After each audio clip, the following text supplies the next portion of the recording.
ओम श्री साईनाथाय नमः। ओम साई राम। मेरे समस्त साई परिवार को बाबा का आज का साई संदेश है। मैं चाहे शरीर से शिरडी में हूँ, चिंता ना करना।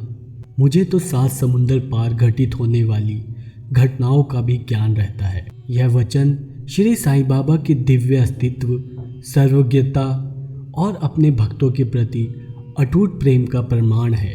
इस वचन का गूढ़ अर्थ है कि साईं बाबा भले ही भौतिक रूप से शिरडी में स्थित हैं, लेकिन उनकी चेतना, उनका ज्ञान और उनकी उपस्थिति समस्त सृष्टि में व्याप्त है। इस वचन की गहराई को समझने के लिए हमें इसके कई पहलुओं पर विचार करना होगा। साईं बाबा के इस वचन में पहली बात यह स्पष्ट होती है कि वह केवल शरीर तक सीमित नहीं है।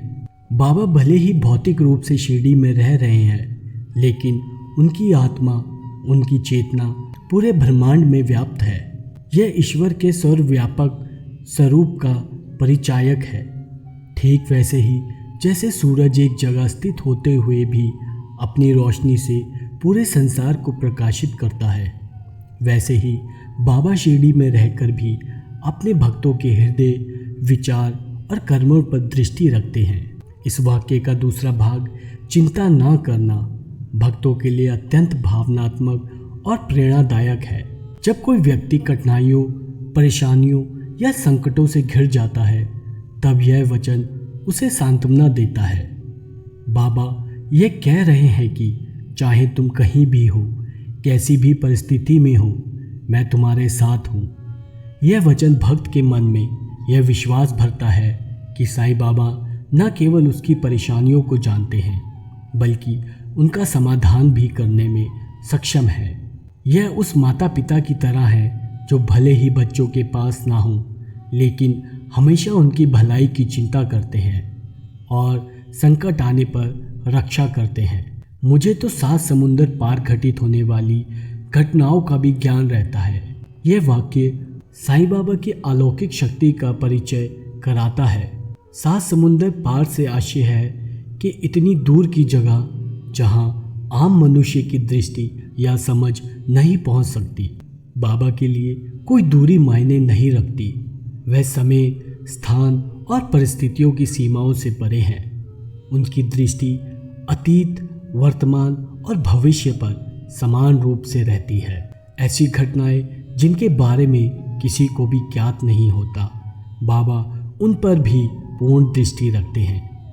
इसका एक प्रसिद्ध उदाहरण बाबा की जीवनी साईं सच्चरित्र में मिलता है, जहां बाबा अपने भक्तों के घर की बातें बता देते हैं, चाहे वह भक्त कितनी भी दूर क्यों ना हो। इस वचन में बाबा ने केवल अपनी उपस्थिति और सर्वज्ञता का संदेश देते हैं, बल्कि भक्तों को यह भरोसा भी दिलाते हैं कि वह उनकी रक्षा करेंगे। बाबा के लिए उनके भक्त का कल्याण सर्वोपरि है। भले ही कोई भक्त किसी दूर देश में हो, कोई निर्णय लेने से पहले दुविधा में हो या संकट में हो, बाबा उसकी मन की बात जान लेते हैं और उसे मार्गदर्शन देते हैं।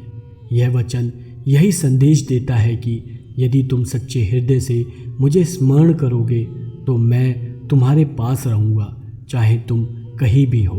बाबा के वचनों में श्रद्धा और सबूरी की बार बार चर्चा होती है। यह वचन उन दोनों गुणों का सार है। श्रद्धा यह जानकर होती है कि बाबा को सब कुछ ज्ञात है, भूत, भविष्य, वर्तमान, निकट, दूर सब कुछ। और सबूरी यह विश्वास रखकर होती है कि बाबा समय आने पर सब कुछ ठीक करेंगे। जब भक्त को यह विश्वास होता है कि बाबा को उसकी परेशानियों की जानकारी है, भले ही वह हजारों मील दूर क्यों ना हो, तब वह भय मुक्त होकर आगे बढ़ सकते हैं। श्री साईं बाबा का यह वचन एक अत्यंत शक्तिशाली और भावनात्मक संदेश है। यह वचन भक्तों के हृदय में विश्वास, सुरक्षा, आस्था और अटूट प्रेम भर देता है। यह केवल शब्द नहीं, बल्कि उस दिव्य अनुभूति का प्रतीक है जहां भक्त और भगवान के बीच कोई दूरी नहीं होती। बाबा हर समय, हर स्थान पर उपस्थित हैं। केवल हमें उन्हें सच्चे मन से पुकारने की आवश्यकता है। इस वीडियो में इतना ही। इस वीडियो को पूरा देखने के लिए बहुत बहुत शुक्रिया। अगर आपको यह वीडियो पसंद आया हो तो इसे लाइक करें, अपने दोस्तों के साथ शेयर करें और हमारे चैनल को सब्सक्राइब करना ना भूलें। बेल आइकन को दबाएं ताकि आपको हमारी हर नई वीडियो का नोटिफिकेशन समय से मिल जाए। हमें कमेंट्स में बताएं कि अगली वीडियो में आप क्या सुनना पसंद करेंगे। तब तक के लिए धन्यवाद और हम फिर मिलेंगे एक नई वीडियो के साथ। ओम साई राम, जय साई राम।